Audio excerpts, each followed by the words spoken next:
Oh hey everybody, what is going on out there? It is Final Fantasy VI Worlds Collide Wednesday, which means it's a showdown, this time a 1v1 heads-up match. Season 7 of Ultros League is underway, and for everybody's viewing pleasure tonight, if you're on Twitch, or some other time if you're watching this on YouTube, it is Tonic B scheduling their Week 2 race. So let's take a look at the standings for Tonic B. So far, a Rabid Wombat coming in with first place by nearly 20 seconds last week. So they have the first place and 9 points to their name. Christopher Workin, who is our other contender for tonight's match, is in fourth place currently with 3 points, but it is still a long Ultros League season. We still have 7 more weeks, including this one, to decide to sort this on out. But Christopher Workin is hoping to claw in some points to take care of some of that lead that Rabid Wombat has secured in this particular go-round. So that is our matchup for tonight, and we're going to be set to getting started in just a few minutes here, folks. If you just bear with me for a second. My name is Schwantz27. I'm going to be doing all of the beepity bops and the tracking and the commentary tonight. So I'm going to try and get everything, but I might miss some stuff. On the left-hand side, we got Christopher Workin in the slate color combination, and on the right-hand side, we got a Rabid Wombat in the standard blue with white trim.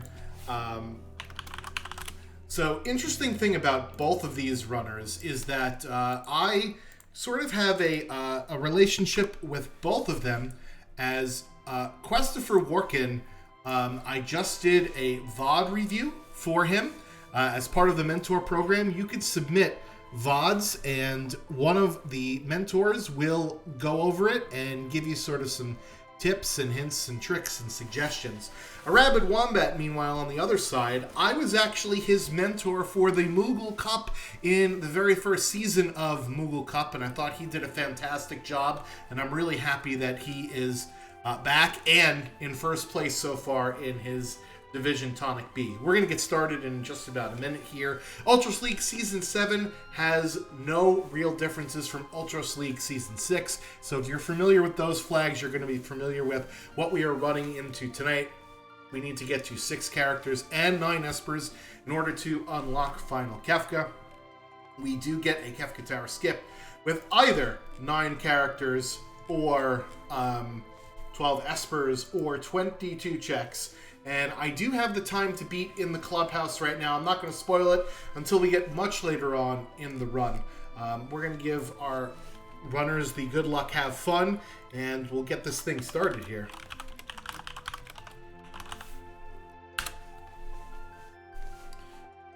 So Tonic is a pretty competitive division, even in spite of the fact that it is the lowest of tiers, and you can still sign up for Ultros League if you would like to. There still is time.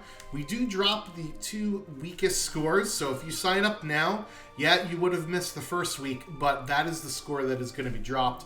Just like it looks like the start game has been dropped, and we have a Terra, Locke, and Gao start. Gao with Morph and Sword Tech, and I believe that was a sketch on Sketch Natural Magic on Locke and Dance on Terra. So we'll see if one of our runners decide to check the dance menu to see what Locke has, and a Rabid Wombat right away heading into the World of Ruin here to go pick up one of Locke's free checks at the weapon shop. Meanwhile, Christopher Workin, taking the other very popular opener with a Terra start, is heading right to the Imperial base and the Sealed Gate Cave, where a plethora, that's not how you pronounce that, but I'm just going to say it like that, a plethora of treasures awaits. So it's a choice between Starlet and a Thunder Shield, and thankfully, since we do have Terra, we are allowed to go and grab that Thunder Shield behind Welk right away. So really can't go wrong with either option there. I probably would choose the Esper early on in order to increase the scaling a little bit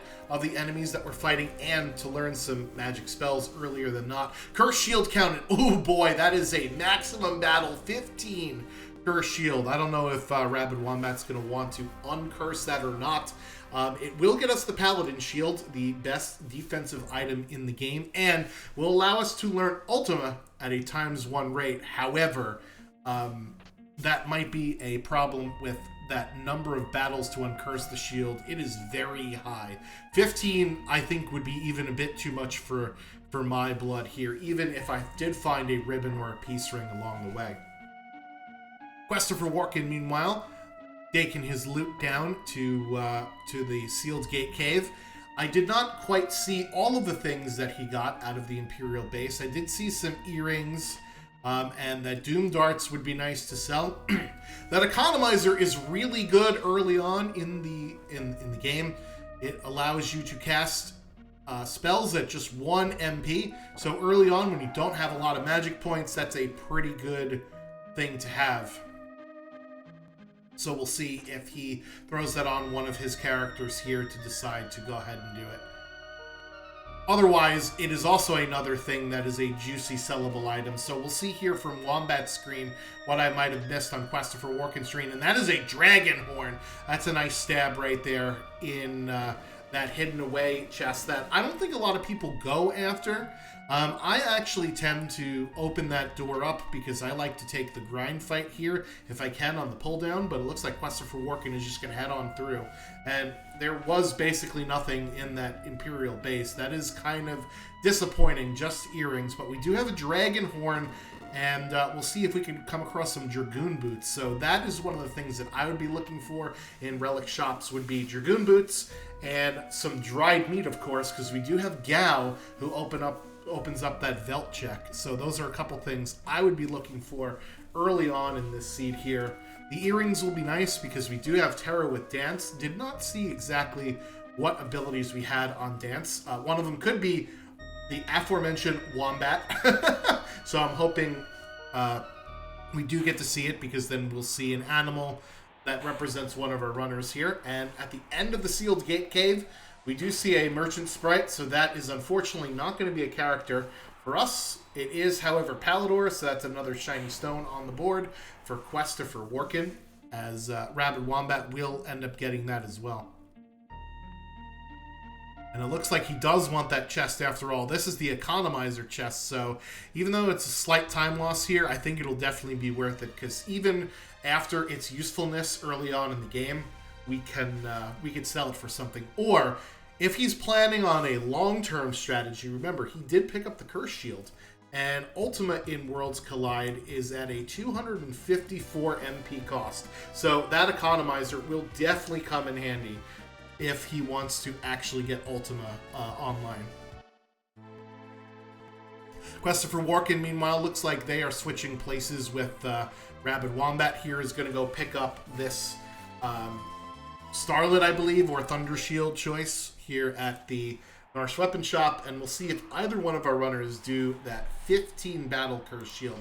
That one is a bit of a lengthy one, so I don't really know if either one of them is going to do it. If it were me, that would be a very tough choice there. Yep, Starlet and Thunder Shield, as I mentioned. So that's another shiny stone for Warkin. And then Rabid Wombat is probably just a double back behind.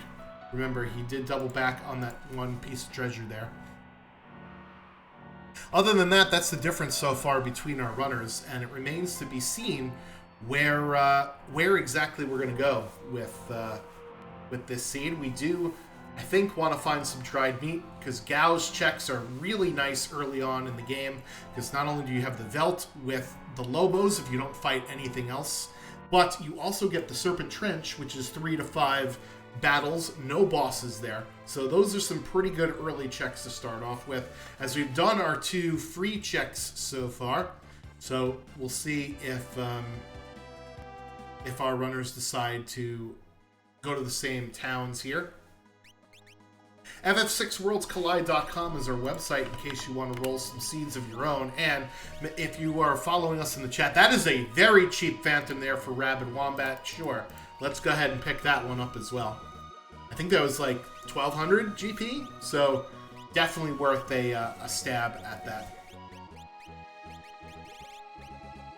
Strength +1 and the Mute Esper Magic Power +1 and Flare. There's some white dresses for sale in the shop there. Those are very good early on pieces of gear for your characters. They give +5 magic power, and it looks like we got 2 people, both Gao and Terra, can wear those. So let's go ahead and equip us with some white dresses. Very cheap. Also some shurikens here and an Aura Lance in the shop. So the Aura Lance is nice to see because remember, we did get a Dragon Horn from one of the chests in the Sealed Gate Cave. I believe only Quest for Workin got that one. A Rabid Wombat did not. And meanwhile, Brontor saying hi to Locke right there. That is a big nope. Yeah, I think I'd want to loot a little bit more here just to see what the seed is going to give me prior to going against those fights. Brontours are pretty difficult enemies, but if you can get past that, that'll be some really nice XP for you. So if you're watching here live on Twitch, go and make sure you follow both Quest for Workin and our Rabid Wombat.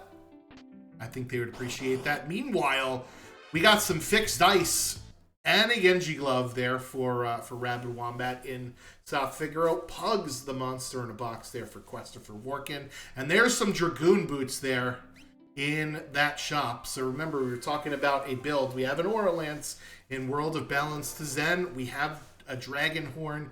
Well, Quest for Workin has a Dragon Horn. And then there's those Dragoon boots. So that could potentially be one of your endgame builds right there if you could put all the pieces together.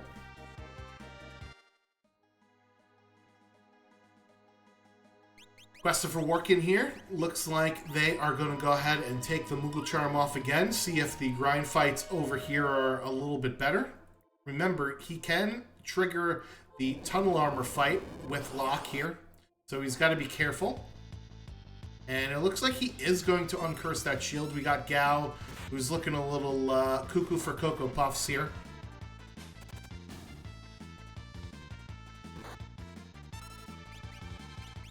And let's see what Terra can do with Dance. Well, Cave-In is not exactly great. That is fractional damage. So, thankfully, these enemies are pretty squishy. But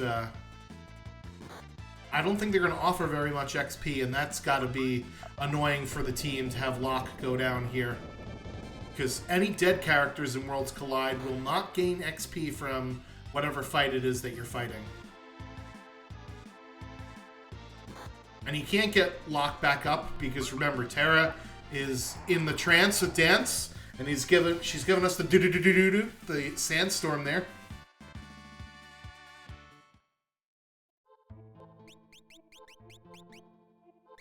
Yeah, it looks like he's going to slap on the Moogle Charm here and go and heal himself up before continuing onwards. Meanwhile, Wombat is showing us what the loot is like in the South Figaro basement here. There's a ribbon. So that'll be really nice for our team to uncurse that shield. And it is the Three Stooges there. Immediate reset out for Quest for Workin, and I don't blame him. There is no way that he can take on that fight at this moment. The Three Stooges are not a difficult fight per se, but since they have elemental weaknesses and resistances, it's better to have those going into that fight versus just fighting them on their own. Meanwhile, Wombat does pull a Atma weapon out of a chest there. That is a long-term plan there for either Terra or Locke. Meanwhile, Quest for Workin will catch a grenade for you. I think that's how that song goes. Unfortunately, it's not good to be on that end of the exploder. Oh, and a Ragnarok down in the South Figaro basement as well. Wow. So that basement was pretty loaded here. And we have at least 2 builds now for our team. A right now build with a Ragnarok and a later on build with that Atma weapon. And I believe there was also an Elemental Shield. Yes, Chadius chimes in from the chat. An Ice Shield as well, so that will teach our characters Ice too. So we'll see if and when Christopher Walken decides to go down there. And there's some Dragoon boots in a chest as well. So we have some decent pieces there for a Dragoon build if we can put them all together. Meanwhile, Christopher Walken heading up to the Welk spot. This is not a character, but at level 3, I don't think he's going to be able to kill anything. So one of the things that you should do before fighting your first boss is get off of level 3 and figure out what you're going to do offense-wise. Because this is going to be a wipe here to this AoE attack. And there's your dried meat that we were looking for in Returner's hideout. So that is what we can go do for Gao's check now.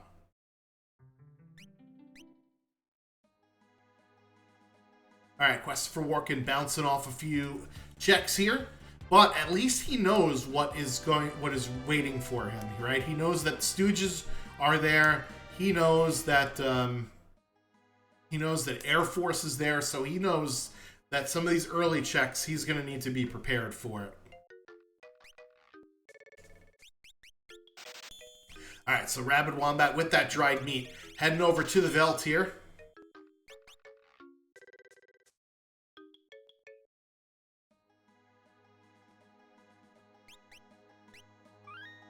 Makes sense. You haven't fought anything in the game yet. You might as well go and fight a... you might as well go to the Veld check. And Christopher Walken taking off the Moogle Charm. This will be a very good fight XP-wise if he can get through it. That Mantis, though, does hit very hard, and Locke is feeling very squishy in that front row. So I believe those are the Doom Darts. The Doom Darts, you could actually... do the same damage from the back row as the front row here.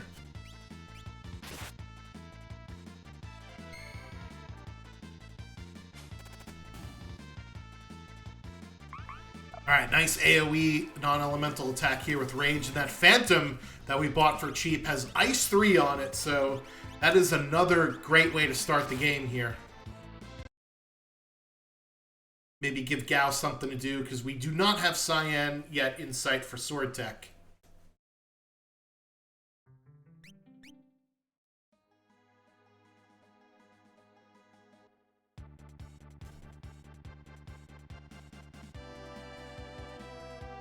Alright, so this is not going to be a character here, so this will be another Esper for Rabid Wombat.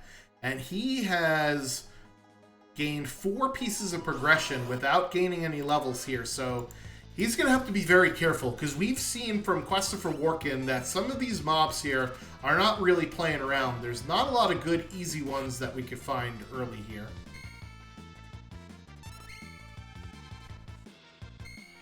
Of course, he does have much better gear than Christopher Walken going to loot that South Figaro basement there. Let's hope that Christopher Walken heads down there sooner before later. Yeah, that AoE Rage is going to be putting in some decent damage here. So it's good to get multiple different types of dances if you're going to rely on the dance command early. And how to do that is you just fight enemies in different biomes. So this is one of the biomes here. And that'll gain some levels for our characters. Meanwhile, a Rabid Wombat into the Serpent Trench here.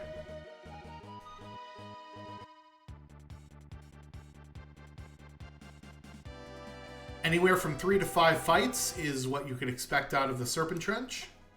And this is not a fun fight here.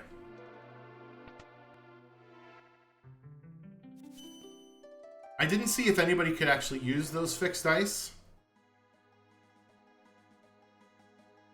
It doesn't look like it, but this is going to be a tough go here for this encounter.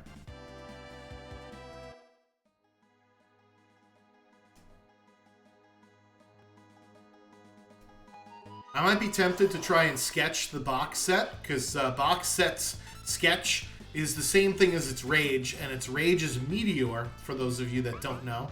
And that might deal some decent damage to this group, because Meteor does ignore defense. It's not a very powerful spell, but it's non-elemental and it ignores defense. And unfortunately for Rabid Wombat, this is probably going to be a reset here and he's going to have to go somewhere else to try and gain some levels. So one of the downsides of getting all of this free progression early is that it makes these first encounters that much more difficult.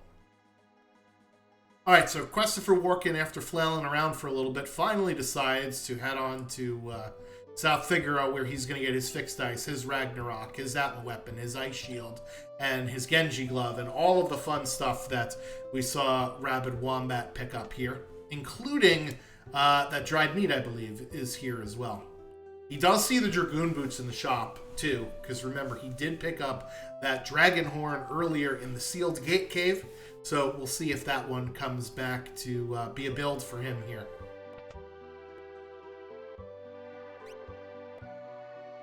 I didn't see that before, Mega Elixir in the shop, so now we know before Kefka's Tower. Let's go get that. Ice Shield's for sale in the shop. I don't know if we'll have enough to get that without selling something like the Economizer, which I don't know if I would do that right now. Power Sash is another decent piece of armor. If you have a physical character build, that one is a good one to put on, because as you can see, it increases your strength stat by 5. So it's very similar to the white dress that increases your magic stat by 5. However, the Power Sash is just quite a bit more money. It's twice as much. Meanwhile, Rabid Wombat has the right idea but the wrong item with this Fossil Fang. It is undead, so we can go ahead and throw a Phoenix Down or Revivify on it. Which is really unfortunate, because this is a fairly good fight XP-wise. And the only thing is you got to get rid of that Fossil Fang first, because that guy can pack a punch. I feel like I'm playing Call of Duty Zombies, pack a punch. Anyone get that reference in the chat?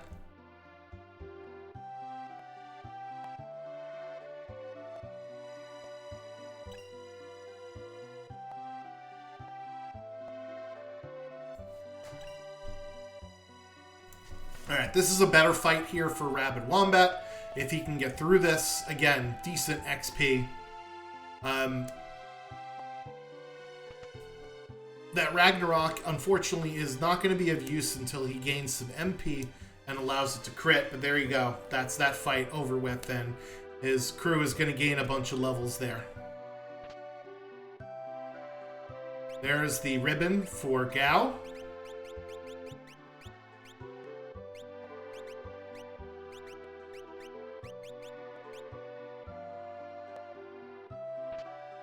So we'll see if Christopher Walken decides to take off the Moogle Charm here and grind in the basement. So this is one of the things I like to do when I don't have an obvious, like, grind fight spot.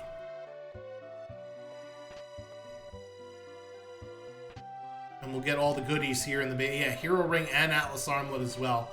Just lots of great stuff in the South Figaro basement. I guess that's what happens when you have a garbage Imperial base. Oh no, more Brontours.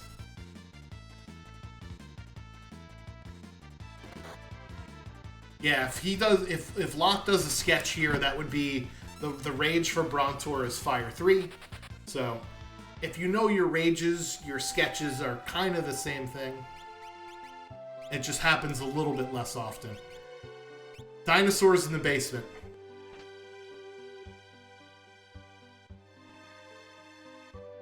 Alright, so Rabid Wombat getting some levels here, and it looks like they are not deciding to go to Figaro. To South Figaro Cave, rather. Instead, we're going to go back into the Serpent Trench now that we could survive a little bit. We're a little bit squishier on our side.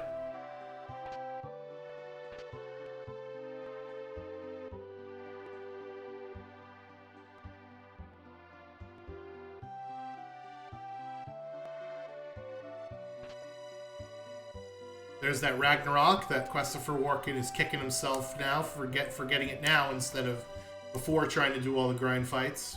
And here we go, box set and Thigalitz round 2. Electric Boogaloo.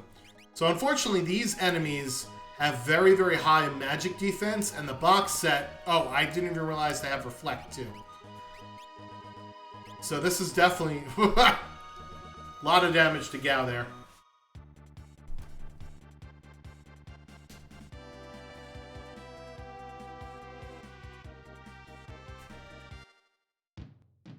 Yeah, I forgot that box set does have the reflect. Well, I remembered that box set has the reflect. I didn't remember about the other guys, the Figalids. Oh, and here's another not so fun fight: Covert and Ogre. With Ogre able to turn your team into zombies and getting multiple attacks per turn. Meanwhile, Questifer working, picking up that dried meat there. So I believe that they will do their Velt check, and then they're going to hop down in the Serpent Trench, which has been a disaster so far for our crew. I believe we could have made it past that first fight. The second fight is very scary, because if the Ogre gets one turn in, they could zombie multiple characters in one go. Alright, so these guys here are very high physical defense, but susceptible to instant death, so thank you very much, Doom Darts. And since we have that economizer on Terra, we might as well just start spamming our Ice 2 that we've learned. Alright, Questifer Workin is going to get their third Magicite here. So we'll put that on the board.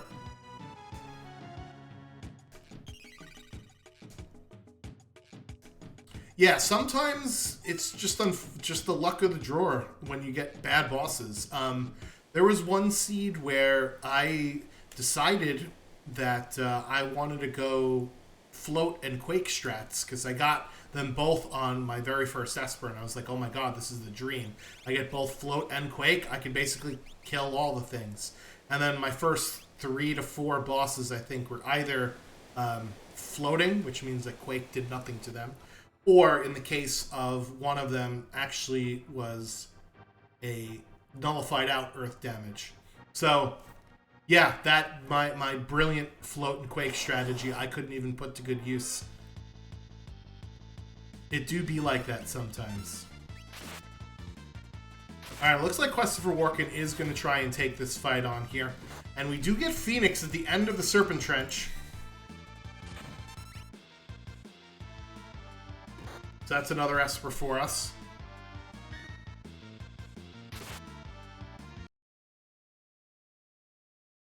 Is this a reset or is this a... What's going on here? Okay. Just a glitch in time there.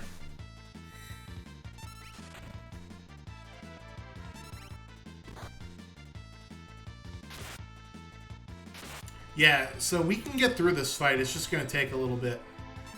And that Atma weapon is not doing very much damage here at low levels.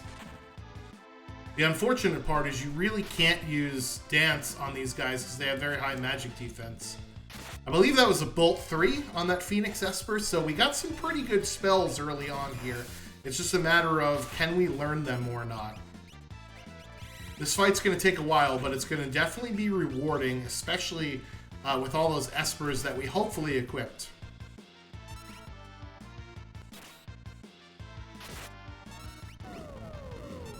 Rabid Wombat, meanwhile, is into the Tunnel Armor check at Figaro Cave here.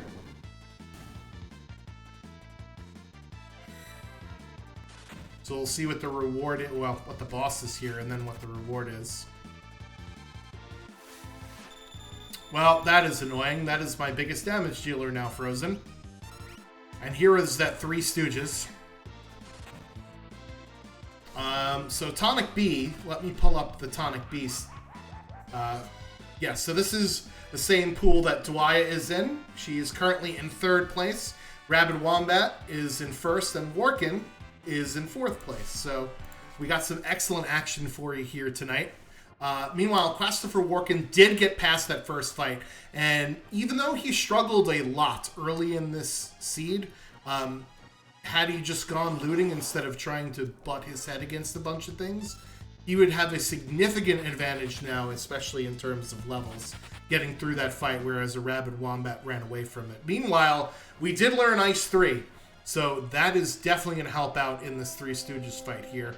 Unfortunately, Gao didn't survive long enough to cast it.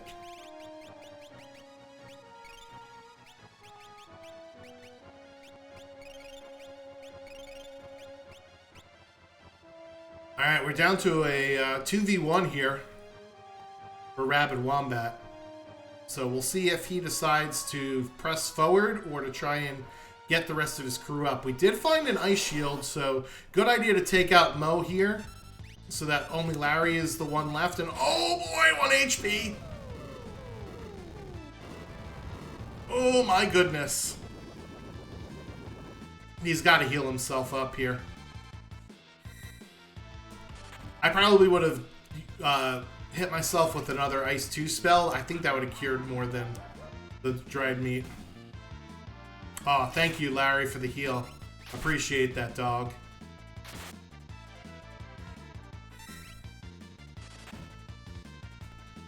Yeah, this is going to be a slog of a fight. Oh, especially now that we got Reflect on. That hurts. Larry will sometimes, however, run away from this fight if this fight takes too long. So I'm hoping that happens here for Rabid Wombat's sake, is that he eventually gets Mo down and Larry runs away. But this might be a wipe, and unfortunately that is. So we'll come back to that South Figaro cave later when we learn that Bolt 3 spell and we learn that Ice 3 spell on other characters in our party here. Unfortunately, both of our runners deciding to uncurse a 15 battle shield, and it not only gives you bad negative status ailments, which you can negate some of that with the ribbon that both of our runners found, but what you can't negate is the twice as much elemental damage you receive from anything. So that's why fights like the Stooges become exceptionally difficult when you're trying to uncurse that shield, because that shield user is just going to die from every single attack that the Stooges do. Alright, Rabid Wombat looks like they are going up to the Welk spot, and this is a good idea for him because early on in the seed, we did notice that there was a Thunder Shield as the other choice between a Starlet and a Thunder Shield. So we can go and get that Thunder Shield behind the Welk spot here with Terra. Unfortunately, we got to deal with a really nasty boss. One of my least favorite bosses in the entire game, because he can basically do that and your fight is over. And there's not really much you can do there.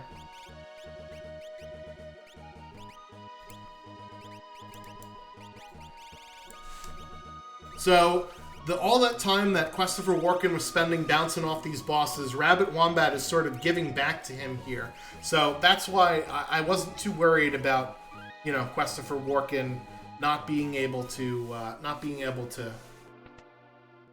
get through some of these fights, because he knows what's here.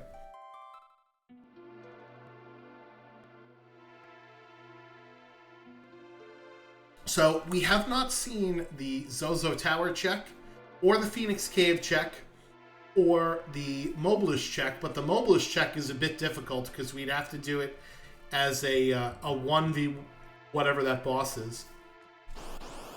Because Flumbaba will huff and puff and blow 2 of our characters away. So let's see if Christopher Walken has the levels to take care of this fight now better. He definitely has a lot more HP than he did before coming into this fight.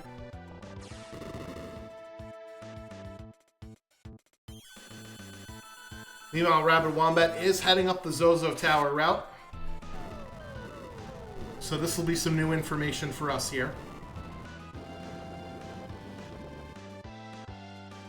So if I was in this situation that our runners are in, and I'm seeing these early bosses are pretty rough, I might want to think about going to fight a dragon to get some extra levels and to learn all of these spells that we got. Because remember, both of our runners got at least 3 Espers before they even bothered taking their first check. So there's plenty of spells we have yet to learn here. And taking on one of the dragons will allow us to essentially learn a spell whenever we need to. Alright, let's see what's up here. Alright, it is Kefka at Norsh. So this one is not going to be too bad for us here. One of the first bosses we could actually beat with the offense that we've got. And we will learn some magic, because Kefka does give us 25 MP as well. So this is a very nice fight to find here.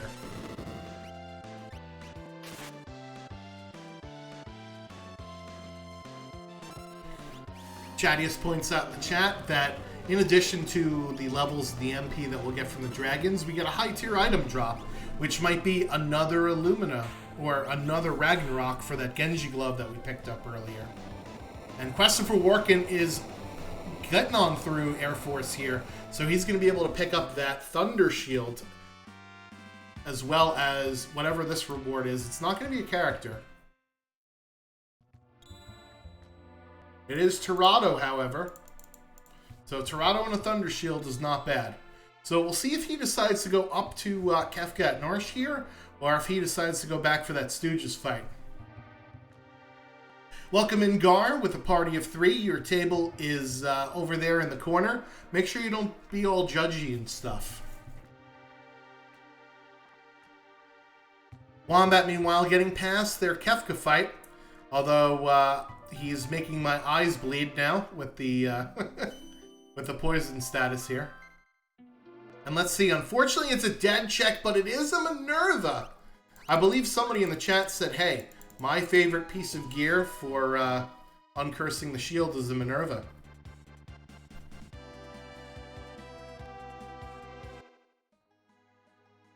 Alright, looks like Christopher Workin is not going to go back to the Stooges fight here just yet. Is going to instead head into Zozo. So chat, we can play this game now where we have a choice of where our third character is. So I'm going to open up a prediction here.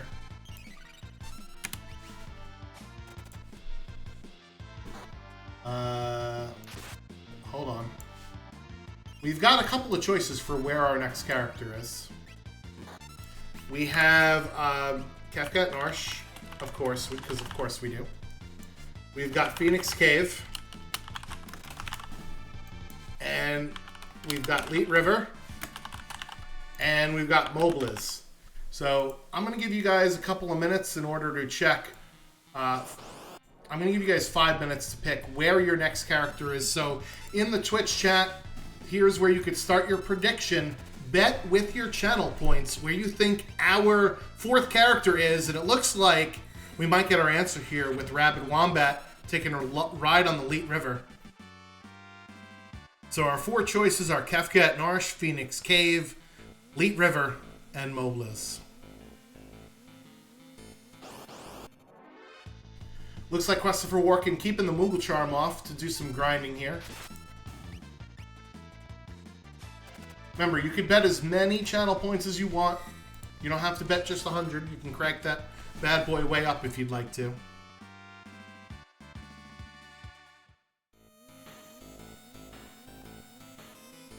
And we're going to go based on the first character that we see. So if Christopher Workin ends up going to, let's say, Kefka at Norsh, and there's a character there, and Rabbit Wombat gets a character at the end of the Leet River, it's whoever will finish that check first.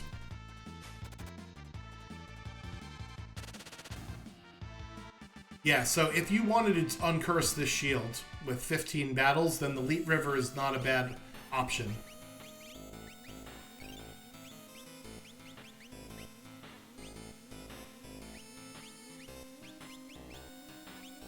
Yeah, so Daedalus is a very easy fight here because it is undead. So all you have to do is drop a Revivifier Phoenix down on it. The veterans you can take care of pretty easily when you take the Daedalus out of the way.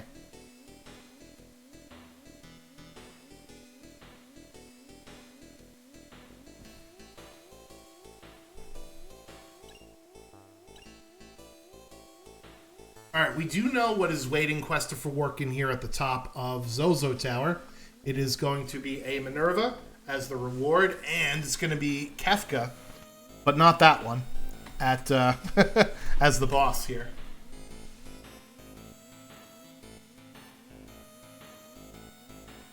Yeah, this fight is great for XP. In spite of the fact that veterans can be scary because of all of their instant death capability.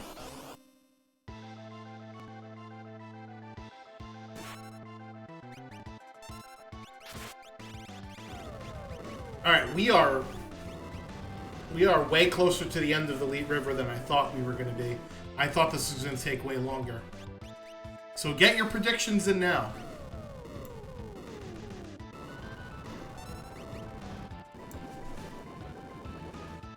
We still do have one more fight here before the next save point. And yeah, I would be taking this fight if I could. But the problem is, I think Wombat doesn't have very many Phoenix Downs. So if he's out of Phoenix Downs, he's going to be in a heck of a lot of trouble here later on.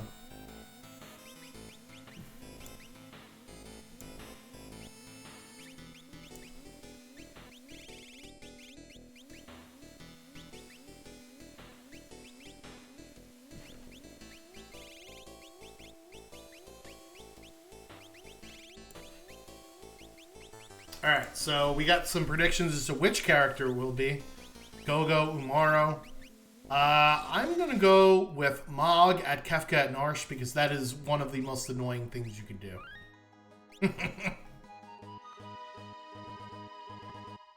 Because then you have to go all the way back down to trigger Lone Wolf. Alright, here's the boss at the end of the Elite River. And it is Flame Eater. So thankfully we learned that Ice 3. So this boss will not be a problem here for Rabid Wombat.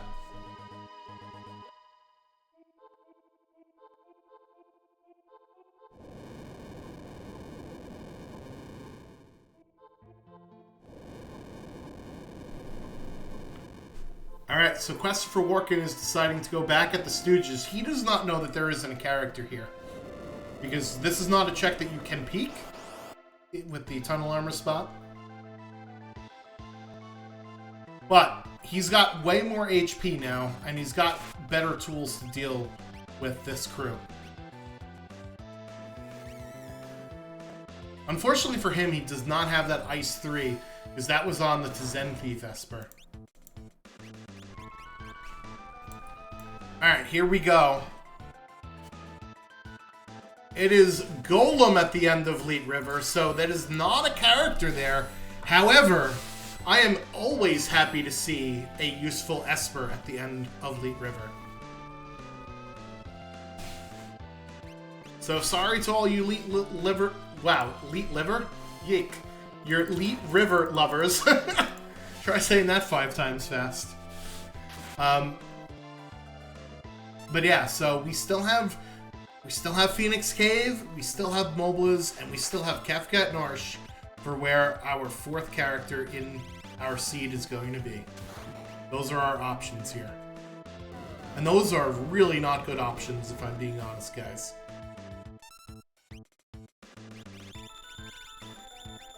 Alright, let's see what Wombat does here. It looks like he's at the very least going to go peek Kefka at Narsh. I like this play. You could peek Kefka at Narsh, you could also peek Moblez, and then you're stuck going into Phoenix Cave if it's not there. Christopher Walken, meanwhile, takes care of his Stooges fight and gets Gao back up. It is a cat hood as the reward. I forgot that Rabid Wombat did not finish this check.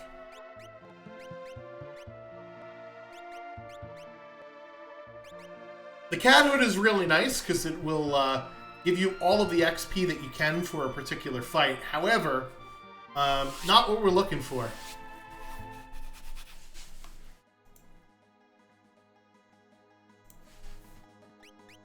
Alright, I didn't realize that South Figaro Cave was still on the table.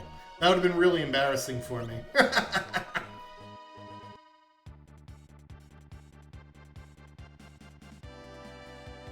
Alright, so while Christopher Walken looks like he's going back to the Elite River, and Wombat is going to go ahead and get Kefka at Narsh, I think, after this. Go ahead and drop our runners a follow. I'm sure that they would appreciate that. It's A Rabid Wombat 85 and Christopher Walken, just as it's spelled on screen.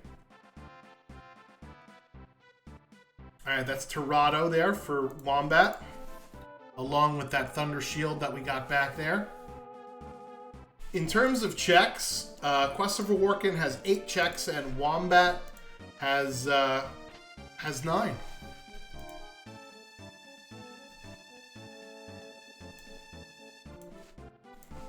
There you go, Bubba Ski. Putting that huge follow there. I told the runners to turn off their alerts, but hey, it's fun to see the stuff on screen sometimes. Yeah, so Chattius making the point in the chat that at this junction, we have to split up our party no matter what to get our character. And it's not Kefka at Norsh either. So we're down to a 1v boss at Mobliz or a 2v whatever at Phoenix Cave.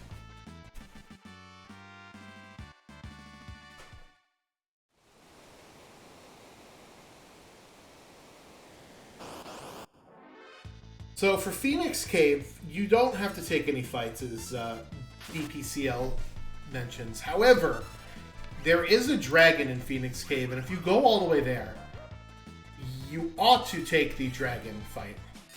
At least in my opinion.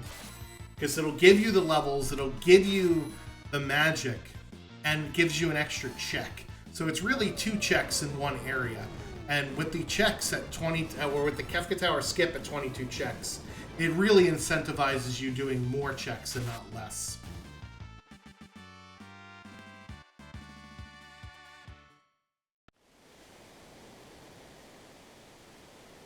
Alright, here we go. What's our Kefka at Norsh boss? Oh boy!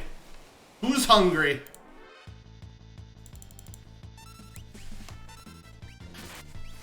El Pollo Diablo. El Pollo Diablo.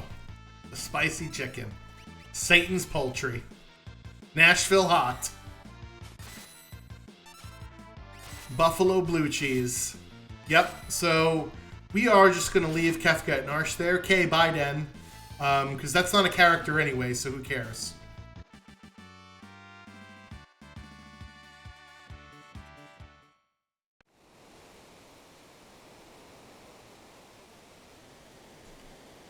Meanwhile, we're continuing our lovely trip down the river.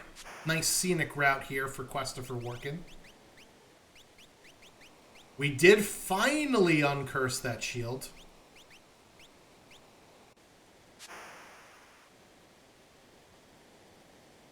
So that'll be a Paladin shield and an Atma weapon for Terra potentially, once we get up to level 32.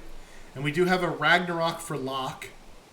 Not really sure what we're going to do with Gao, although with both Bolt 3 and Ice 3, I could argue that Gao would be a very good magician.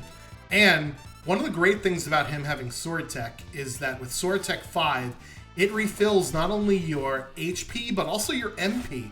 So perhaps a Ultima Sword Tech 5 combo is in Quest of Workin's future here with Gao.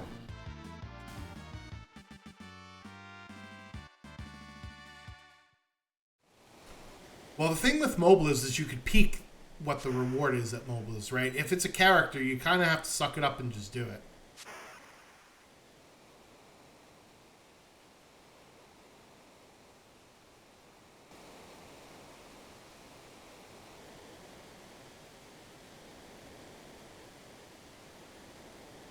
It's a bit unfortunate, right? It's not anything you ever want to do. But, if this is what the seed gives you, then you got to do it. The thing is, even if you fly there and you peek it and it's not what you want, that's at least knowledge for later on, right? That tells you that I'm almost never, ever, ever going to have to go there. Because at this point, we need characters and not espers. And I'm assuming that that's how the rest of the seed is going to be. So, you at least know you never have to do the Mobliz check, and it's not that... It's not a terrible check by any means, but it's a very long check between the cutscene of fighting the first Funbaba, then the cutscene of fighting the second boss, then having to reform your party afterwards. It's a bit of a lengthy one, right? So, peeking it and saying, oh, I don't need to do this, is, to me, not so terrible. And if you really want, there's 2 chests that you can go get. for you loot goblins out there. Alright, so Christopher Walken gets his Calmness protection, but not his fourth character, and that is still eluding all of us, chat. Is it Phoenix Cave? Is it Mobliz? And who is where? My guess is already wrong. It's not Mog at Kefka at Narsh. So. And Bubbaski does point out, you can always pet the dogs. Alright, so Christopher Walken is going to give us our peek at Mobliz here.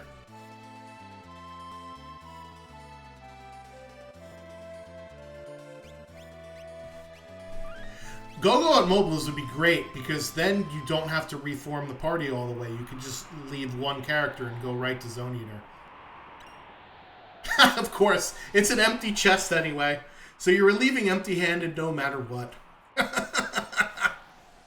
Alright, Christopher Walken's just gonna go, and it's not a character there! Oh my. Oh my. That is the wrong girl. That's the wrong girl. There it is. Ifrit. So at least we're going to get an Esper here, but that's not what we want.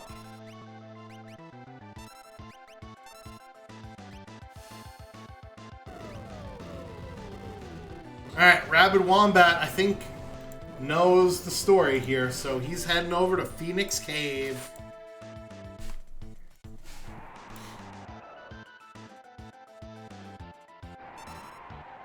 So that also means, chat, that whatever character we get, our fifth character has to be from their checks, because we've exhausted every other option here.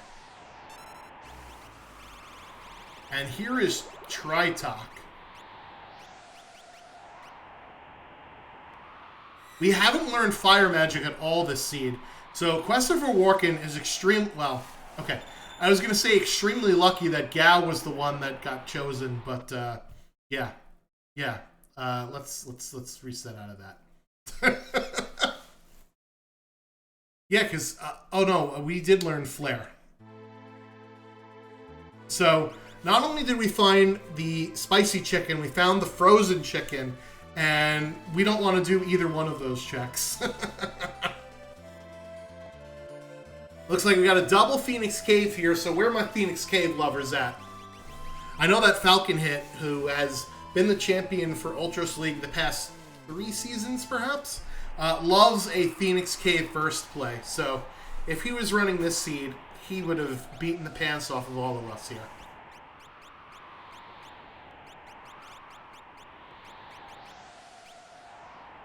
So here's an interesting thing. If you haven't done Phoenix Cave in a while, or ever, it's pretty easy to get lost in here, as Wombat is figuring out on the fly.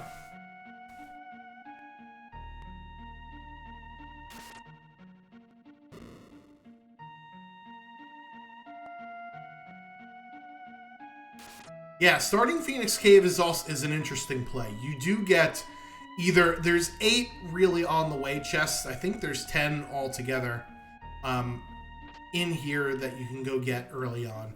And you don't have to fight anything, so it's basically considered a free check, but as I mentioned, with the fact that we have a 22 check skip for Kefka's Tower, it behooves you to do 2 checks or the dragon spot in this area if you're already here, right? It's much better to get 2 checks out of this long slog than just 1, because it's a lot of time for just 1 check. That being said, if you find a shop with some rods, maybe, and you go here early enough and crack a few rods, then I could dig that as well.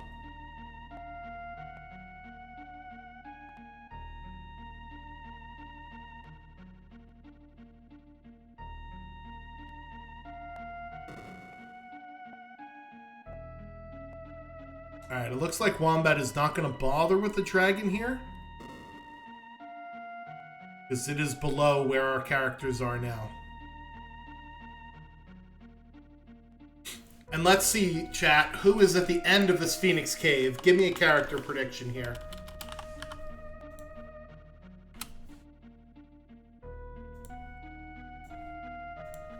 Alright, so congratulations those of you who have chosen Phoenix Cave. Enjoy your channel points. And it's Shadow.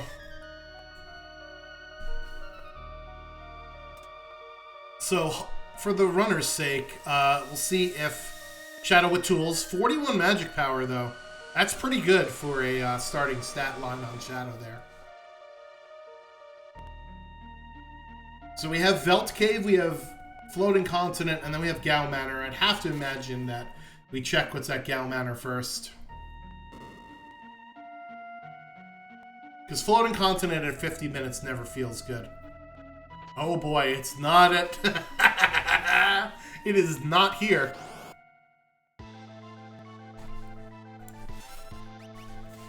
Alright, that's Bismarck there. For Wombat. Alright, so do we go and peek Cave on the Veldt? It looks like we're going to. Ooh, this is hard. I think I would still peek Cave on the Veldt first before going to Floating Continent. Just because Floating Continent is so long. Christopher Workin, meanwhile, does stop and smell the roses. I mean, take the dragon here. And let's see what the reward is. Oh, it's a Valiant Knife. That's nice to have. Especially with Locke. And we know Shadow is coming, so the question is, can Shadow use either the Ragnarok or the Atma Weapon or the Valiant Knife? And it looks like we got Ultima on that Bismarck from Gao Manor. Yeah, I think I'd hook up Gao with that Ultima spell. Because he's got Sword Tech 5 and can refill MP whenever the heck he wants to.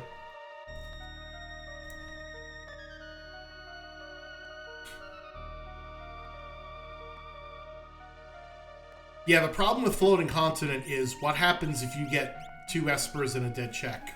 Because that is a distinct possibility that could happen. Alright, let's see who can use the Valiant Knife. Shadow can use the Valiant Knife. So that is huge for Christopher Workin. That is another build for him.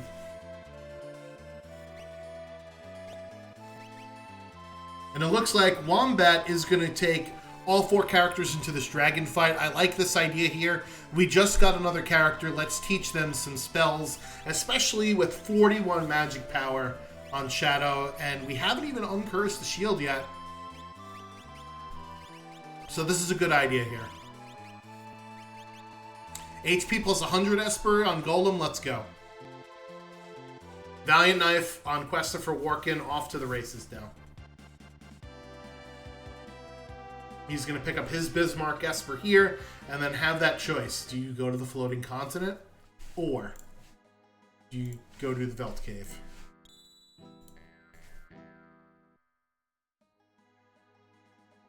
Yeah, this is rough, because Phoenix Cave is rightfully so one of the last checks that you should probably do. I'm not going to be critical of the routing path that either of our runners took here. And on top of that, you have to make a difficult choice of you know, peek the Velt Cave or just bite the bullet and go. Alright, Christopher Workin is gambling on Floating Continent. Hoping to save some time overall. So here we go. This is an 8 to 10 minute trek up here. One of the interesting things you can do on Floating Continent is Floating Continent number 1. If you do get a character, you can actually get off of the Floating Continent after the first check. Just a 4 shield drop for Wombat there. And let's see if we get a Velt Cave. And it looks like that's what we're doing. Cave on the Velt here for Wombat. So we're going to find out our answer if Floating Continent is required here. And that is disgusting if it's a Phoenix Cave and Floating Continent required seed. I don't know about you, but I'd have to take a shower after that one.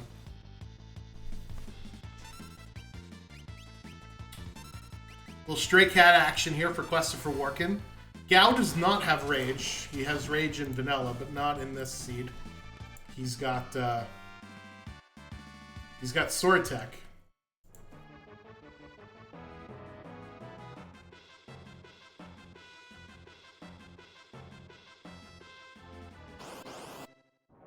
Alright, we're digging in boxes for offerings, and unfortunately this is not what we want to see here.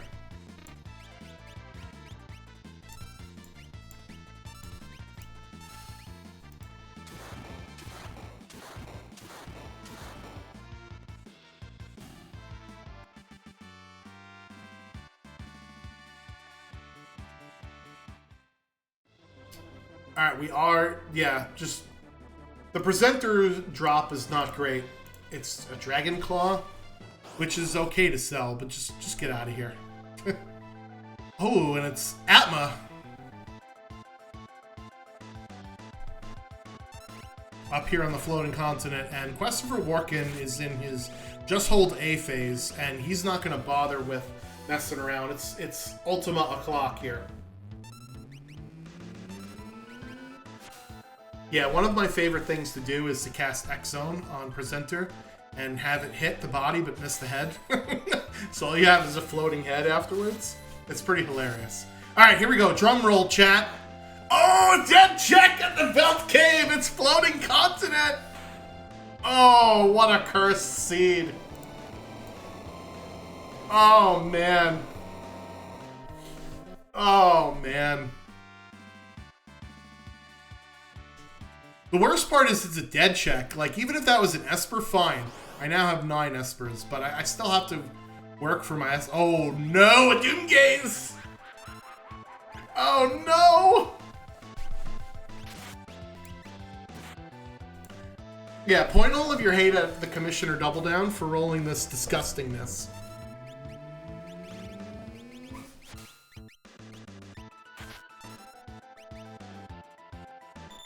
Well, here's the thing, right? You're in this race. You're at the 58-minute mark, and you've already had a rough go of this seed. At least you know that there are 7 other people that are also feeling the same pain as you. And the other thing about linear seeds like this is it really allows people to, or it really allows you to focus on the skill factor involved here, right? The people that are further along got either much luckier or they just executed way better. And it is Floating Continent 3! Oh man, we gotta go all the way through! Oh boy. This is gross. Yeah, make sure you follow our runners for having to go through this nonsense.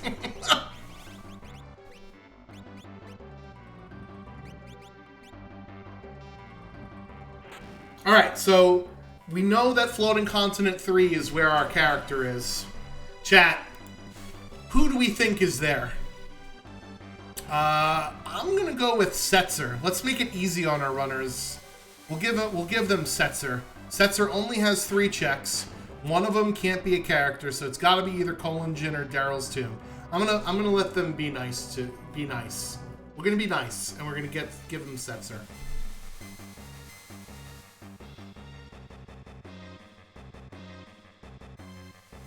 Yeah, the Doomgaze and Atma back-to-back is also pretty brutal, too. Thankfully, we did find that economizer very early, and both of our runners decided to stick with it to uncurse that shield. Remember, it was 15 battles. I don't know if I would have went for 15. 15 is very high. Although, knowing what we know now, it's probably worth it.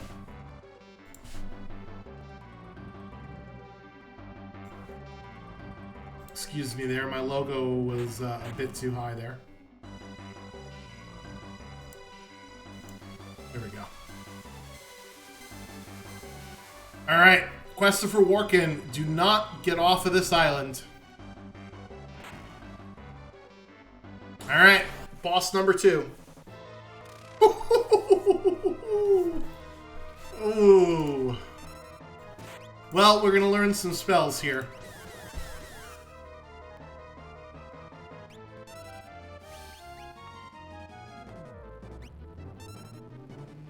Yeah, so now, unfortunately for Christopher Warkin, Lock and Shadow Can't really do much because of that love token that was given to Shadow. So we're forced to use Terra here, but Gao with Sword Tech 4 is actually doing a lot of damage there. Holy cow. I think part of it was because Goddess was facing the other way. So when you do a physical attack, if you hit your enemy in the back, you do twice as much damage. So that's why that Sword Tech 4 was very, very powerful there. Because Sword Tech 4 is usually pretty weak. It doesn't ignore defense like Sword Tech 7 or Sword Tech 1. And unfortunately, that is a dead check Valiant Knife, which Christopher Workin already has. Wombat is going to be pretty happy about that, but Christopher Workin already has it. Oh no! A quad wipe for Rabid Wombat! Oh my goodness. Oh no. Oh man. What a disaster.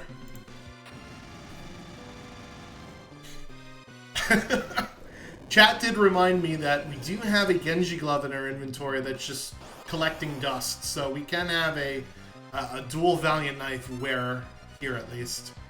Alright, so Wombat is going to have to take another fight to try and not lose to Doomgaze's math problem.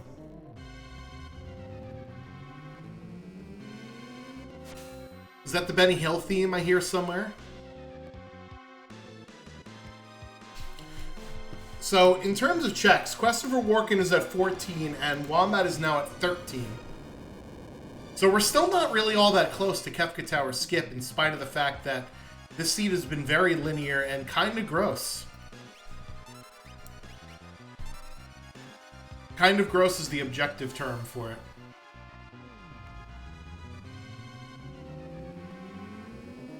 One thing that Wombat can do is he can purposefully kill one of his characters, so they're at different levels. So one or two of them might survive the Doomgaze math problem. Alright, it's Blue Durgan time, so we're going to gain some levels here.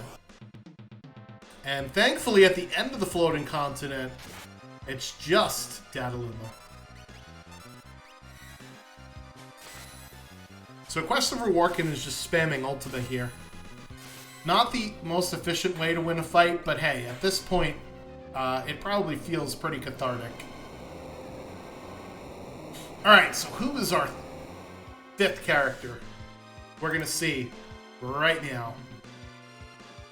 As that's another dragon down for Wombat. Oh, it is Setzer! Hey! Alright. So at least the back half of this seed is not that terrible. And by the back half, I mean just this one little bit here. That was Setzer with Magitech, by the way, in case we missed it. And he's going to stay on the bench. Blue Dragon did drop an experience egg. So that is another interesting wrinkle here. So Wombat could put that experience egg on somebody, and again, the discrepancy in XP will hopefully make it so that not all of his characters are multiples of level 5. We do have Inferno here, Search in the Sky. This is not going to be our 6th character.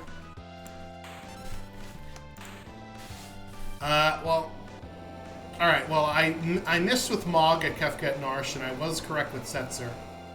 How about Sabin? Let's go with Sabin at Daryl's Tomb for our last character here. And that's our 9th Magicite for Christopher Workin. Meanwhile, SR Behemoth at the Tritok spot, so this could be Wombat's 9th Magicite as well.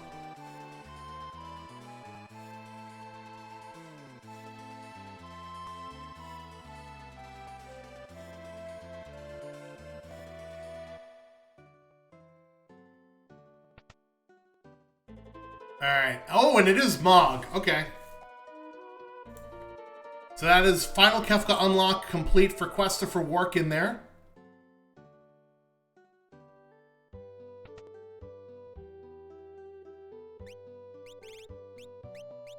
So Christopher Workin is going to be the first into Kefka's Tower. How are his levels doing? Let's see next time he pulls out a menu. Okay, his levels are fine for Kefka's Tower. Usually, I would recommend 35 and up to go into Kefka's Tower for.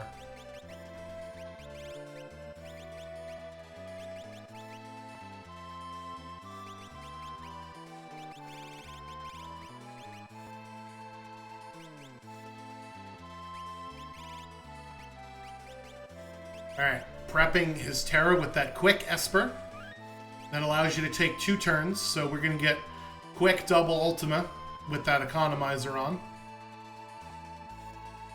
Again, not exactly the fastest way to get through the seed, but has to feel pretty good after the disgustingness that we've seen thus far.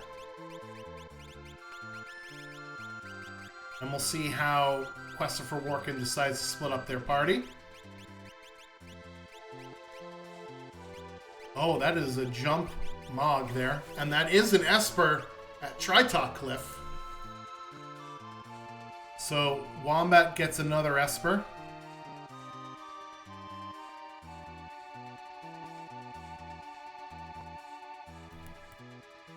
So, interesting strategy by Christopher Warkin here. Normally your bottleneck in Kefka's Tower is your party number 3. Right? Because they're the ones that have to fight 2 bosses, essentially. Excuse me, 3 bosses in Kefka's Tower. So usually you want your team that is fighting the most amount of bosses to at least have 2 from your final party. And then your other teams are 1 and 1. But Christopher Warkin decided to set it up a little differently here, where Terra, using Ultima, can basically kill anything and everything. So he wants to balance out his parties a little bit strength-wise more, putting Gao by themselves and then lumping Edgar and Shadow together.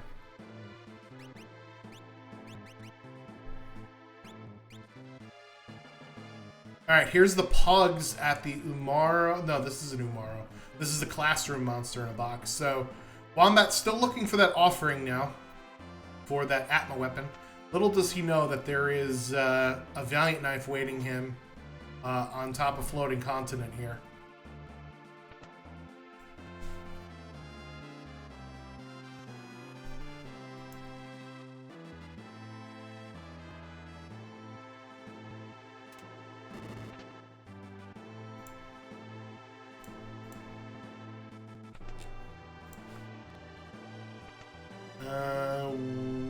Yeah, so this is our Floating Continent play again from Rabid Wombat. So to recap, everybody, this was a disgusting seed. We started out with Terra, Locke, and Gao, and our 4th character was Shadow in Phoenix Cave, and our 5th character was Setzer at the end of the Floating Continent after a Atma and Doomgaze fight to start, a Goddess fight in the middle, and a pushover Dataluma at the end.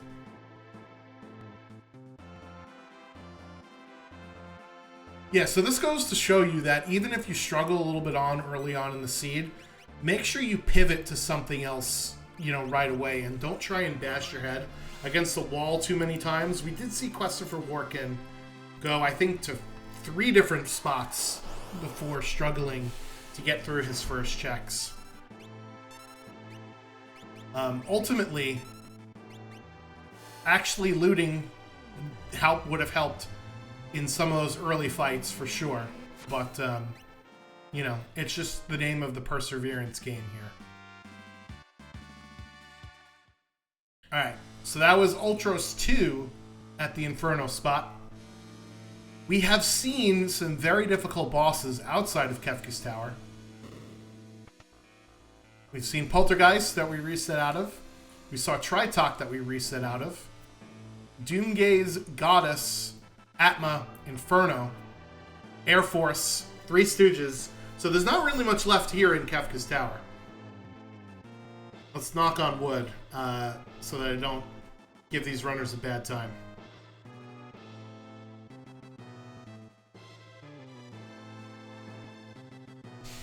So now that we're in Kefka's Tower, once we get more towards Final Kefka, I will give you guys and girls in the chat the time to beat, because I can see the spoiler room. And I already know what some of the time... There are 3 people that have finished here. So I can tell you what their times are when we get to that.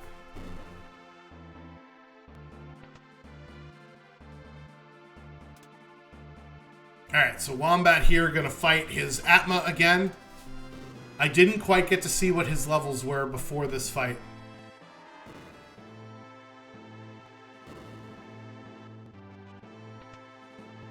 But I believe we have an experience egg from that Tritalk fight.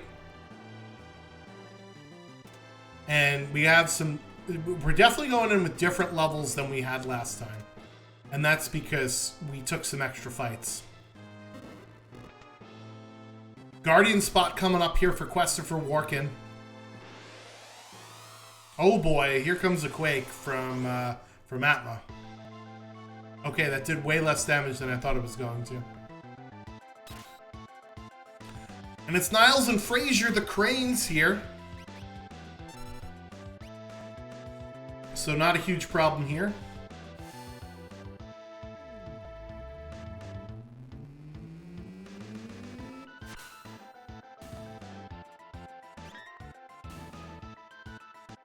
Alright, one big blue bubble and they're down. So that is probably the sketchiest part of the run. We're not saving, we're just going straight on through. I mean, there's not really much that can be a problem for Christopher Warkin at this point. Even this boss really isn't that big of a problem. Alright, so here's our Doomgaze fight again, and this time, none of our party is a multiple of 5. So we are able to get past this Doomgaze on the second go-around.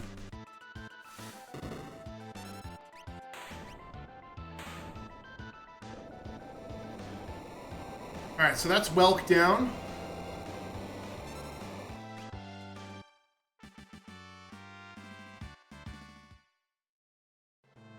We got 2 more bosses to fight here inside of Kefka's Tower before we get to the final fight.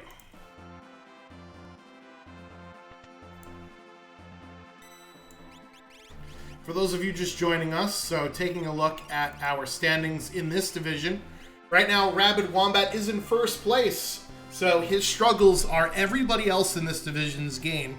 Christopher Warkin in 4th place at the moment with 3 points, hoping to perhaps claw back some time and get into a better standing than he had earlier on. So let's see what our next boss is here.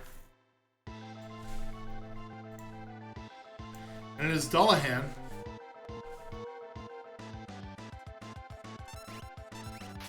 Yeah, so I see the chat saying that this came down to Doomgaze math a little bit, but Christopher Warkin also had much higher levels than Wombat did at the same point in time. And Wombat is checking all these monster in boxes for an offering, whereas Christopher Warkin is just rolling.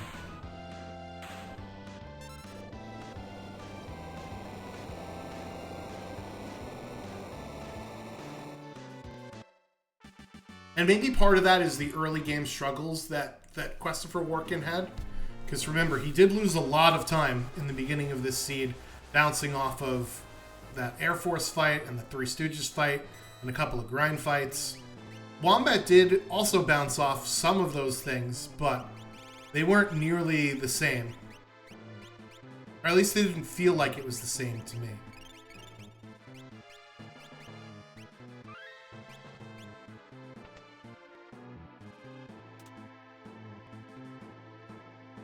Alright, so last boss here is going to be the Gao boss. We did get Golem, so let's talk about what we've got for Kefka. I think I saw a mute on one of our Espers. We have Golem for Calmness Protection. I'm not quite sure what we have for Instant Death, though. Easy fight. So, Kefka's Tower, piece of cake. Floating Continent is the real final dungeon of the game here, folks.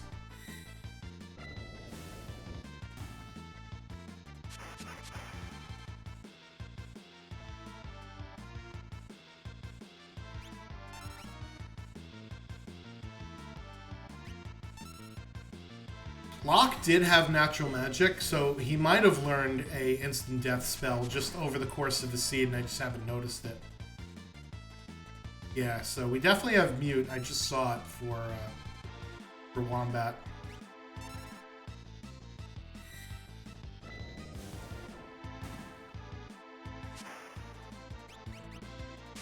So, Resopa's in the Piranhas, everybody's favorite Final Fantasy VI punk band. Resopa's comes out anywhere between 5 and 55 seconds after the start of the fight.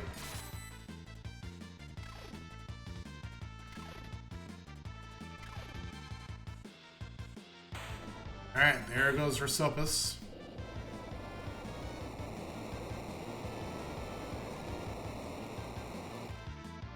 Meanwhile, we've got Ultima for this goddess fight, so it shouldn't be too big of an issue here. Couple turns and that's that. So Wombat will get their Valiant Knife. Hopefully throw it on Shadow. And Christopher Workin is going to be heading up to Final Kefka here. 1:17:05 is when he steps on the switches.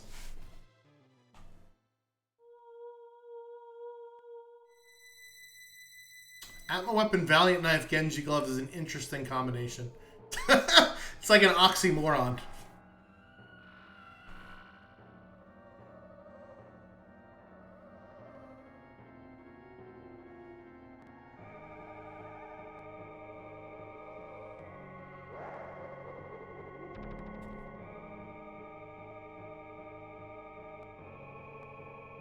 Alright, so let's see what Christopher Workin decides on for Final Kefka here.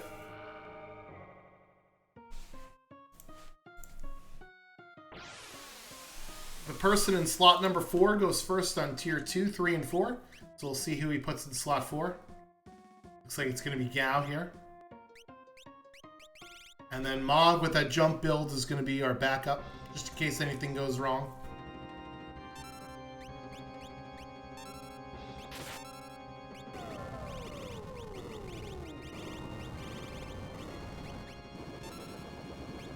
Alright, so I'm not seeing any instant death here. Although I haven't seen what Locke's spell list looks like.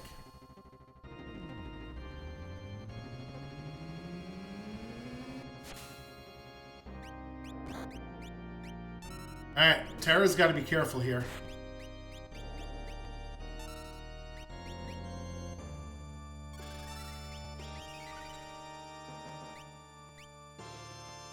So we do want to kill the head first, so just spamming out Ultima on this tier is not a good idea, because then we'll kill all of these parts at the same time, and we'll get all the bad death counters. So smart heads-up play here by Christopher Workin to do some extra damage to the face.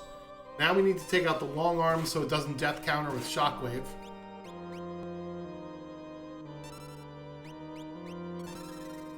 And here comes Dataluma for Rabid Wombat. They will get Setzer, finally. The long road to Setzer.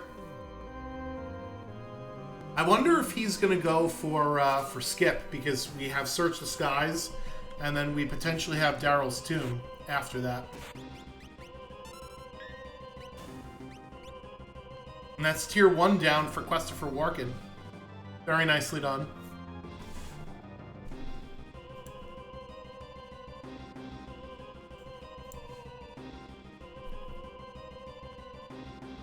Let's see, how many checks does he have? He's at 18 checks right now. So even if he goes right to Colon Jinin, that'll be 19. So he could very easily get 3 more checks to put him at 22. Because that's just Search the Sky and then 2 in KT.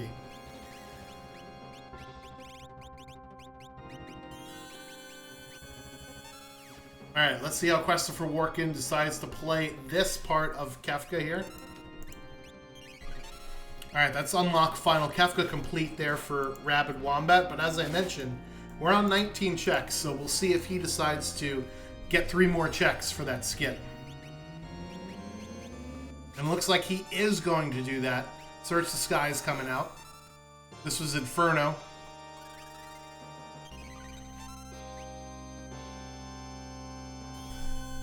Alright, Alright, meanwhile, we don't have any instant deaths, so Tools is going to be slightly annoying. Tools, however, is very weak to lightning and doesn't have a lot of HP. So if you use a couple of Bolt 3s on it, it'll die relatively fast. I believe Tools only has 21,000 HP. Let's see if I'm wrong here.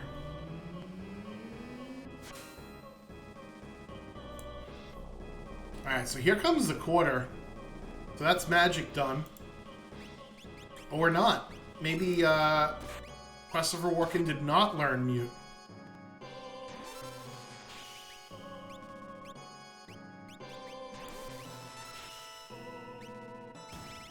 Alright, so that is magic dead now. Excuse me, it's 24,000 HP, not 21,000 HP for Tools. But if you're doing Bolt 3 with quad 9s, all you need is 3 of those to get rid of it.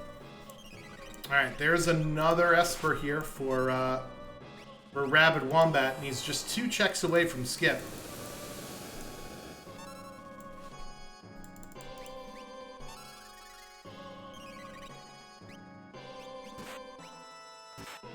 Knife putting in work there. And I believe we just have Hit and Tools left now on Tier 2.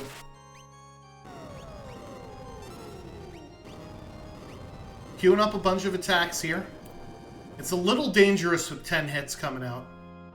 But some of these moves are cure spells, so here we go. Looks like we are going to do Velt Cave. Or not.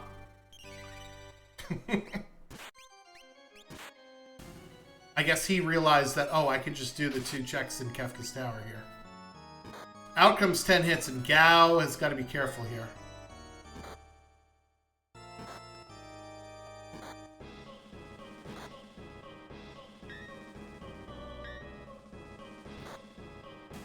Alright, so Gao is dead, unfortunately, and again, we queued up too many attacks there. So Gao is going to be taking a nap here as we go up to tier number 3.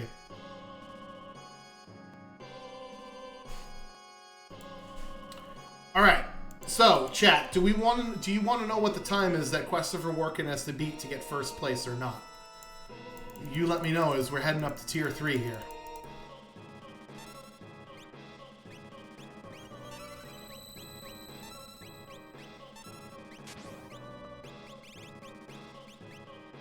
Alright, looks like we're going to get some Life 3, which is not a bad idea given the fact of what just happened to Gao.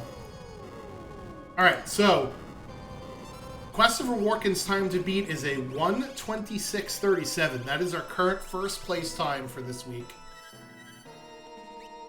So he can still do it, he's just got to hurry up. Meanwhile, we have our dabbing Yeti friend at, I believe this is the Atma spot here for Rabid Wombat.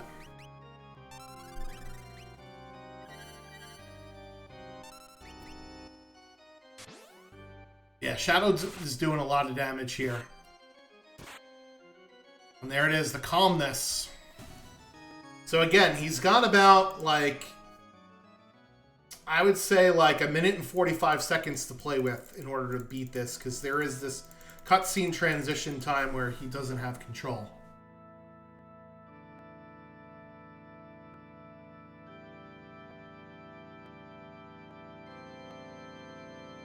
Alright, Behemoth Suit is the reward there at the Toilet Atma spot. And it looks like Wombat's going to take on this last dragon here in order to get his skip.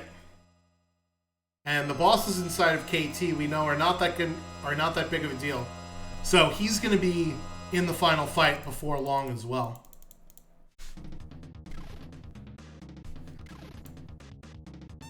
Couple of nice hits from Mog there as well.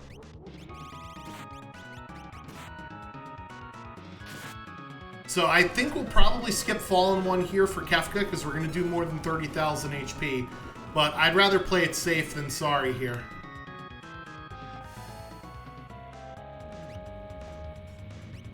Which is exactly what Christopher Walken is doing. Alright, so here's a counterattack on Mog. He's heading up in the air. Here comes the charge for Goner. We got to do the full send here, Christopher Walken.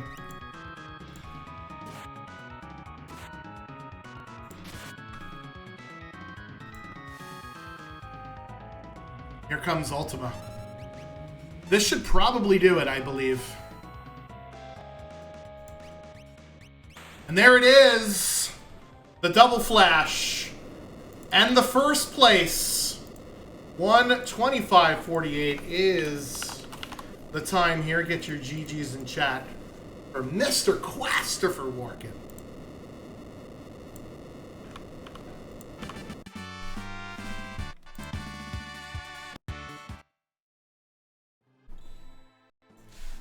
Alright, and that is Kefka Tower skip there for Wombat. So he's going to be going into our statue positions before long.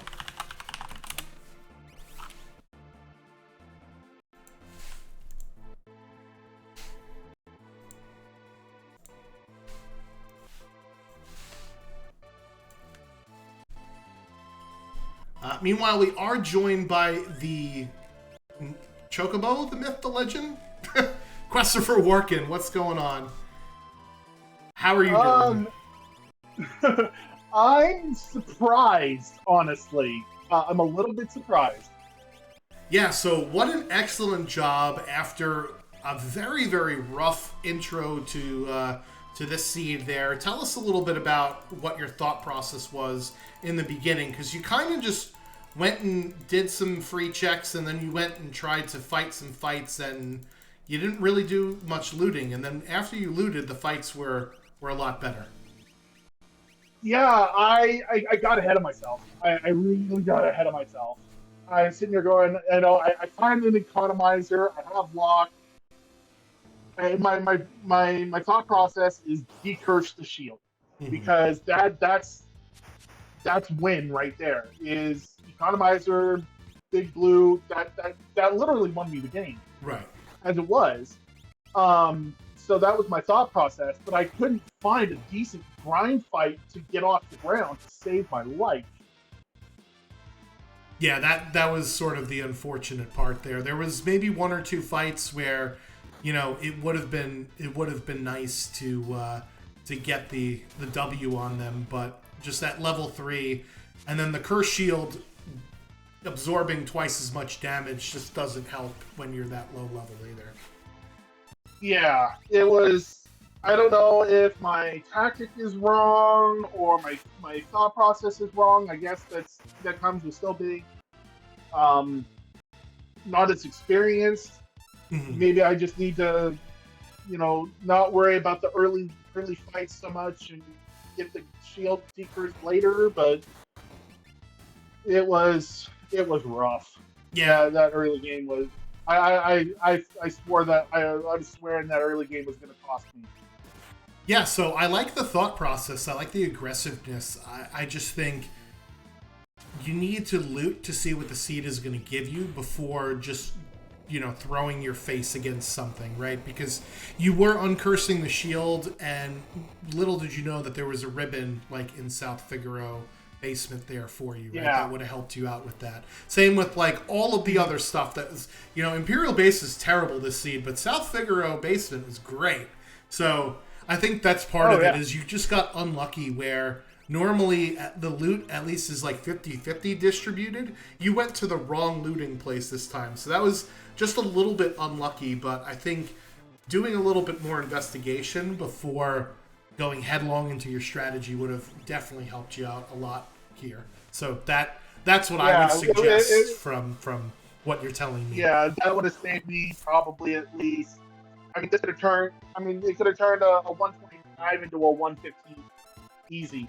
Yeah, I think knowing what bosses were there definitely helped you out at least a little bit, because Wombat did bounce off of the Air Force boss and the Stooges boss as well. So it was a thing of, that I think the bosses would have happened either way, but just the unluckiness during the grind fights would have been mitigated a little bit by doing a little bit more looting and shopping at the beginning. Yeah. So tell us about your thought process going through the seed as you're eliminating all of the options on the table with what checks you had left on the board.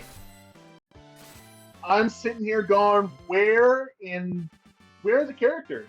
I'm sitting here going, hey, is this going to be a required Kefka and Arch yet again?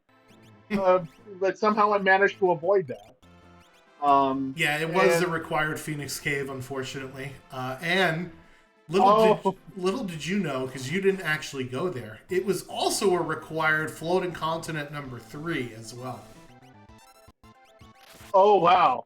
Well, I did do floating on, Yeah, but I so never did Cave on the Belt. right, so you made the choice of, you just said, well, whatever, let's just go there, and it was the right choice. Yeah, it was. It was like I need characters. I've got espers aplenty. I need characters. Let's. Floating Continent has 2 out of 3 chances for characters. It's my best. It's my best play. Yep, I don't fault the logic with that. I probably would have looked at what the Velt Cave was offering first, but, you know, saying to yourself, I know that there's 2 guaranteed pieces of progression at Floating Continent. Even if they're both Espers, I still need them anyway, because I believe at that point you were only at 7, right? So you still needed 2 more. So. Yeah, and at that point it was very much, hey, I'm going to get progression. I'm going to get things that I need. Um, it just felt like the right play, and it was, it worked out in my favor, thankfully. Yeah, so I think you'll be pretty pleased with your time this week, compared to your competitor now, who I believe got skipped basically around the time that you had finished. So make sure you enter your time in the official race room when we're done here. Tell us a little bit about your final Kefka fight. You lost one of your characters early on. Was there ever a thought of, resetting and redoing it, or did you take Kefka a little more slowly after that point? Walk us through that a little bit. It was Gal, and Gal was my weak character. Mm-hmm. The problem with that was Gal had my calmness protection. Oh God, I didn't even realize that. Yeah, Gal had my calmness protection. That's why I was casting Life 3 as a backup instead of just Ultima spam. Oh wow. Okay, I didn't even make that connection. I did mention that Gal was your Golem user, and I just completely slipped my mind. So yeah, that explains a lot about the end of that fight then. Yeah, that's why I slowed down ever so slightly, is because Mog was doing okay damage. I happened to find a Dragon Horn to pogo stick. Yeah. But he didn't have a very good weapon. He had a mithril pipe. So I wasn't counting on him for a lot of damage. He was there as a body to hopefully eat the calmness. Yeah. Thankfully, and Locke was the one who didn't get life freed. Locke was the one who got targeted with calmness, and thankfully he blocked it. Yeah. Well, listen, sometimes it's better to be lucky than to be good, right? I know, right?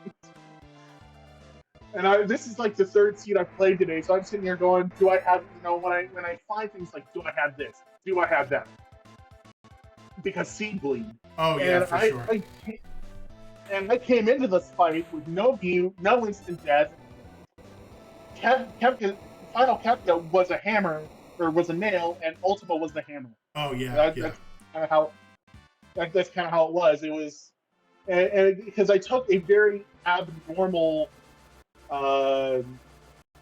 death order for tier 2. Yeah. Because I think so Wombat did go get an Esper from Tizen Thief that did have mute on it. So I thought that you might have gotten it too, but it must have been the Tizen Thief Esper, because that was the only one that he got that you did not get in the seed, with it being so linear. So I thought you had muted magic at first, and then I saw the quarter counters, and I'm like, wait a minute. Yeah, no, I did not have mute. I didn't have any form of instant death. So I'm just like, we're just gonna go with raw damage. Yeah. Because Terra was a beast. She was single targeting quad 9s with Ultima, and she was like 7K to 8K multi-target. Yeah. With Ultima. And at that point, right, it's just about making sure you have enough bodies to carry you through to the end there. Yeah. So what is something that I guess you will try and do on your next seeds in Ultros League going forward from this one? Because if we pull up the leaderboard here, as of now, you are currently in 4th place with 3 points in your division. You're going to finish ahead of Wombat this week at the very least, so you'll at least gain some ground there. So what are you looking to do with the rest of this season going forward? I'd love to advance at a time. That is my goal. That is the end goal. And I think I'm in a league, or I'm in a division where I can do it. Wombat is obviously the front runner in my opinion. The rest I don't know as well. I don't have the research done on the rest of them. I think Saris or Leia were in the last Moogle Cup, and they did pretty well. Yep. As far as I know, I could be wrong. That is correct. So they're okay. So I was paying attention correctly. They're contenders to advance out of Tonic, but my goal is to advance out of Tonic this league. Yeah, unfortunately, only two of you can go up to Potion next time, so it'll be about staying consistent and continue to play the way that you play, and good luck for the rest of the season. And again, this is pretty awesome, so thank you for organizing and for volunteering to be put on Restream. We can't have the races without the runners, so really appreciate it, and good luck, my friend. I appreciate you, swapping things around. Can't have the Restreams without the Restreamer and the commentator and the tracker, and you pulled triple duty tonight, apparently.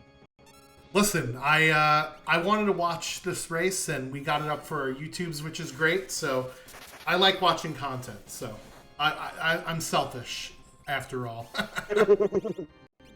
More content is better. Yep. You got any other plugs that we should plug before we get going here? We should plug Wombat. Yeah, so go check out his stream. I know a couple of you did follow during that particular portion. So go ahead and drop a follow there.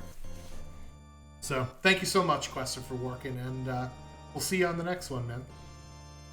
All right, check you later. All right, peace out. Peace. We also have Mike in the booth. Mike, I think you're in the wrong interview booth. And there he goes. So yeah, for those of you that don't know, there is a race concurrently going on Speed Gaming 3. So for those of you that want to watch it at the moment, you could go check it out on Speed Gaming 3 now, or you could watch it at the after it's been completed.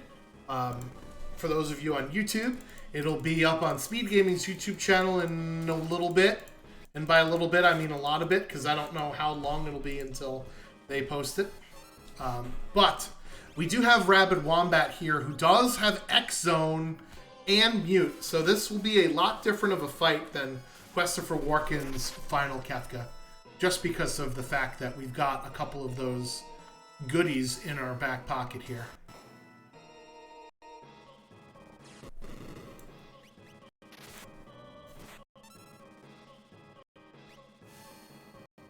So it's important to note that even though Christopher Warkin has finished in first, there are more than just these two runners in the overall division, or in the overall times for their division.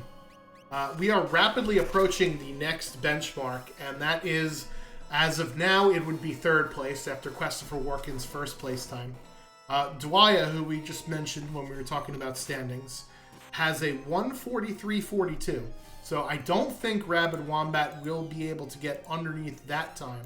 So he'll be in at least fourth place out of the runners that have ran so far. So we are going to see a shakeup at the very least of the standings in this division, which is always great to see some good competition. There are a lot of great players in this division as well. Both, veterans of multiple different seasons of Ultros League, like Christopher Warkin, and some ones that took part in the Moogle Cup and had some pretty good success. Unfortunately, this X Zone has been missing tools, and when it misses a few times, just cast some Bolt on it and it'll go away at some point, eventually.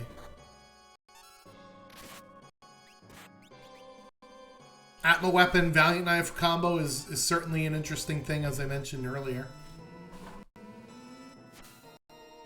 Shadow, though, did have starting 40-something magic, 41 magic power, so it makes sense to me as to why you would want Shadow being a magic user.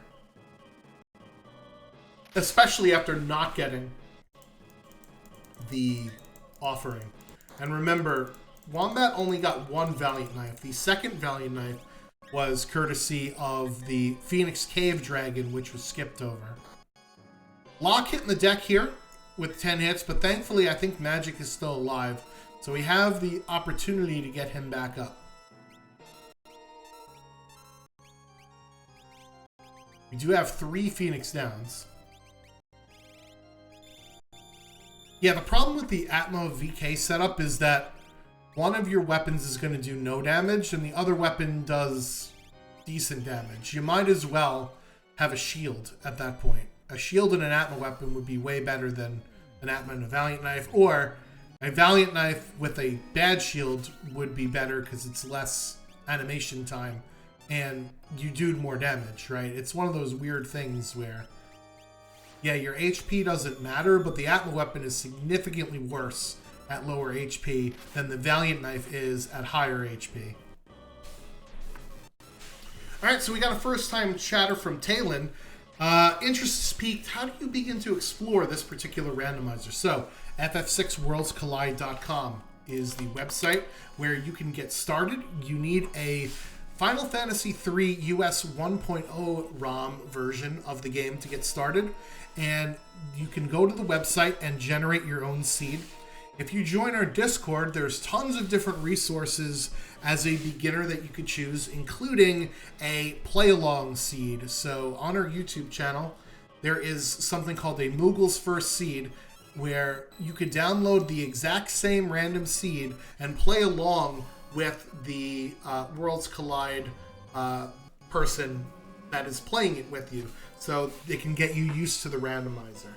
So plenty of resources. Ask questions in the chat also if you want to. But that is how I would get started, is head on over to the website. And there's also a link to the Discord channel from the website as well.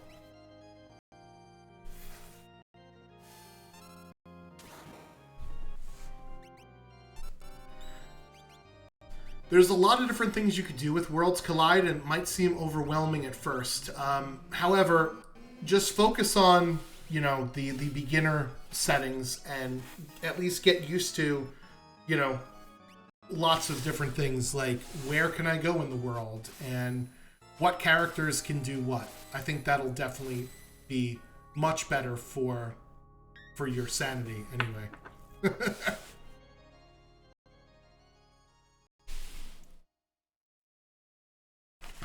Because unlike other randomizer games, there isn't a lot of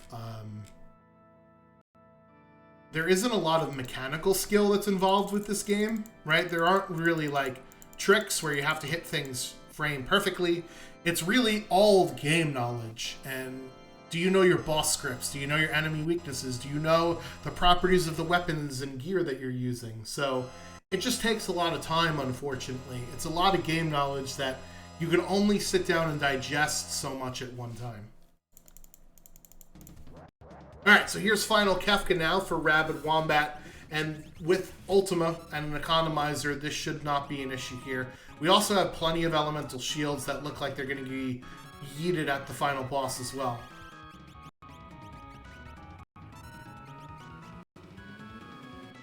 So Wombat can also use Sketch. So Locke has the ability of Sketch, and if you sketch final Kefka, you can either do Havoc Wing or Ultima. But it looks like he's just going to swing away with this Atma Weapon and Valiant Knife combo. Alright, out comes Hyperdrive. That means Kefka's under 30,000 HP. And here comes the charge up for Goner. Now's the chance we hit him with everything we got.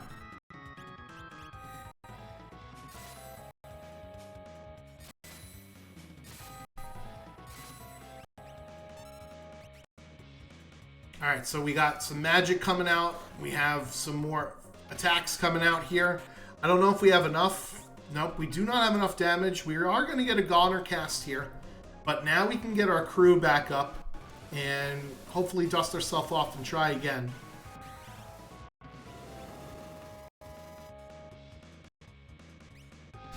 Yeah, without having any shields, that Goner is going to do a lot of damage to us. But Gao coming in with almost, I want to say 15,000 damage there, and that's going to do it. 146.24 for Rabid Wombat. Get your GGs in chat for him.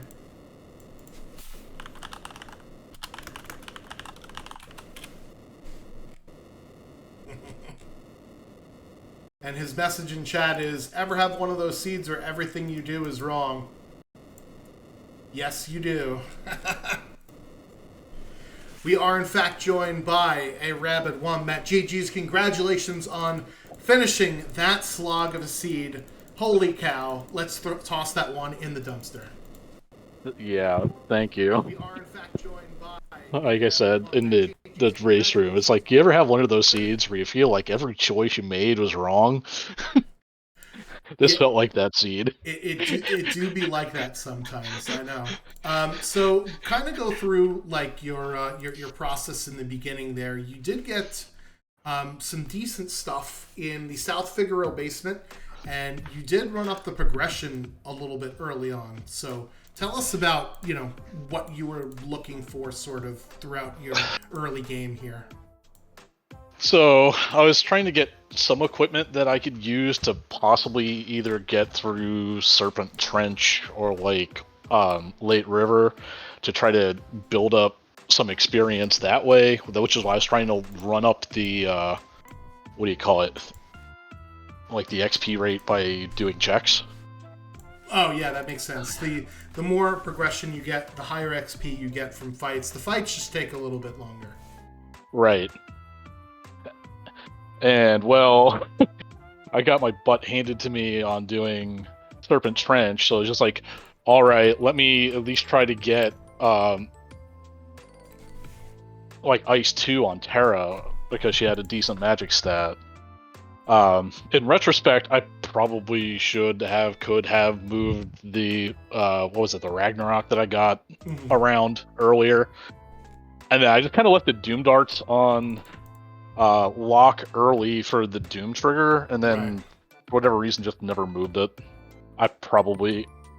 Yeah. So that was a fault there. I also probably could have spent more time looking for earrings, which I just didn't do.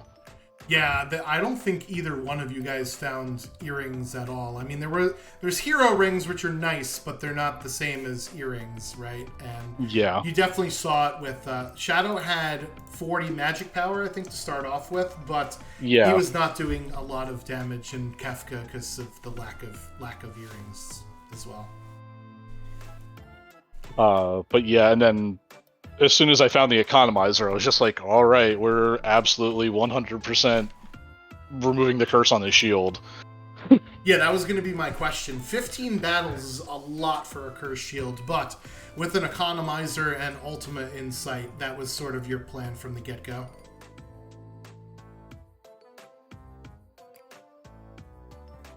I think the other feels bad was finding the experience egg on the Ice Dragon check. Oh, yeah. Relatively late. Well, it's one of those things where when you don't have Umaro, do you really go up there very often? I might have done a dragon if I was feeling like I can't get levels and I need to get some levels like you were. So maybe somebody would have went up there earlier, but I can't see going up there all that much earlier than that. Like, the whole reason I even went there is because I wiped on Doomgaze. Yeah. So it's like, well, if I go through this again, I'm just going to wipe on Doomgaze again. I have to get a level somewhere. Yeah, that was disgusting, having Doomgaze being the floating continent to... The second boss with the required floating continent. I mean, it wouldn't have been so bad if literally anybody survived. Yeah. I mean, it's just... Yeah, it's gross. It's gross. But yeah, so tell us a little bit more about once you figured out the logic for the seed there, did you kind of have an idea of what you wanted to do with your 4 characters, or was it still like a surprise when you got the Valiant Knife on Floating Continent? I mean, I more or less had an idea of what I was going to do anyway. Says, with the experience egg, I was just going to throw that on Gao, and he was going to be some combination of doing sword tech and magic. What do you call it? With a decent magic stat, Shadow is probably just also going to be using magic. And then I just, like, as a weird way of balancing, I just threw the VK and the Atma weapon on block. Yeah, that was it's a strange build, because, they're kind of like oxymorons of one another, but hey, you're gonna do damage either way, and you could have used the Valiant Knife on Shadow, but you also were missing an offering, which you went searching for a while without finding, unfortunately. I didn't have any luck there with the monster in the boxes. Yeah. One thing I didn't mention to Questa for Workin, but I think another interesting build that you guys could have done, and I was talking about this during the race, was with Sword Tech 5, you not only restore your HP, but your MP. I think you did that, with Gao in part of the ending fight, right? So that makes him a pretty good candidate for spamming Ultima as well. Granted, you have to heal yourself every other turn, but it's at least not, oh, I casted this one spell and now I'm useless for the rest of the fight. Yeah, that'll be something to take note of for the future. It's really interesting, because this is a very linear seed, unfortunately, which means that it comes down to, a little bit of luck and a little bit of execution, and you got just very unlucky with the whole Doomgaze fight thing. That was just a catastrophe. At least Kefka's Tower was pretty easy, though. Yeah, once I got there, I was just like, well, all right, we're already in this far. I might as well just go for KT skip. And then I also realized I didn't need to split up my party. Yeah, a little late. That was going to be my question about, skip. When you finally got your go mode, you were sitting at 19 checks. Yeah. Because that is just like, I could do 3 very fast. Let's just go do it. Yeah. Like, I forgot about Toilet Atma, as I often do. I was just like, oh, there's just the 2 dragons, like, I'll send, like, 2 and 2, take out the dragons, we'll be good. And then I was like, oh, right, Toilet Atma's here. I didn't have to split the party. Yeah, I think there was a suggestion in the chat to put that check back on the tracker, because it used to be on the tracker, and then I think we took it out because no one ever did it. And now that we're doing checks for skip, people are actually doing it again. So it's great that we found a usage for that check once again, but it leads to that problem where if it's not on the tracker, sometimes you forget that it even exists, right? So, all right. Well, you were in first place coming into this race, and we do have 6 more weeks of Ultros League, so you do get to drop your 2 lowest ranks. So just don't worry, don't get too down on yourself for this particular run. It was kind of a disaster of a seed. What are you looking to hopefully improve on for the next seed going forward throughout the rest of this season? A lot of it is, I guess, trying to make more of the knowledge second nature and actually do it. Mm-hmm. So part of that is trying to remember, like, the things I need, especially early. So say for, like, in the instance of this seed, earrings. Yeah. Yeah, you usually get that shopping list, and sometimes, like, if you get a South Figaro basement like that, you forget all about the shopping list, and you're like, okay, I got so much stuff. How do I just go fast now, right? Yeah, I feel like that's kind of what happened here. And I got a bit ahead of myself, and, like, I paid the price for that. Yeah. It's a bit interesting because Quest for Workin took a bit of a different approach where he went too fast in the beginning. He found the Curse Shield and the Economizer and was like, well, that's it. I'm just going to do grind fights without doing any looting, really. And that, unfortunately, didn't work out either because he didn't have, the Ragnarok or the other equipment to survive the first couple of fights. So it's a bit of this seed, you had to do both. You had to get the stuff in the basement and also grind, fight, and figure out your plans. Because the early bosses were not easy with Stooges and Air Force and things like that. Yeah, I mean, like, I've reset out of, like, what, 3 encounters? Yeah. Oh, and Serpent Trench, too. Yeah, I forgot about that. That was not fun. So, but yes, thank you so much for volunteering to be on Restream. Can't have the races without the runners. Good luck this upcoming Ultros League season. Hopefully we'll see you in Potion come Season 8 time.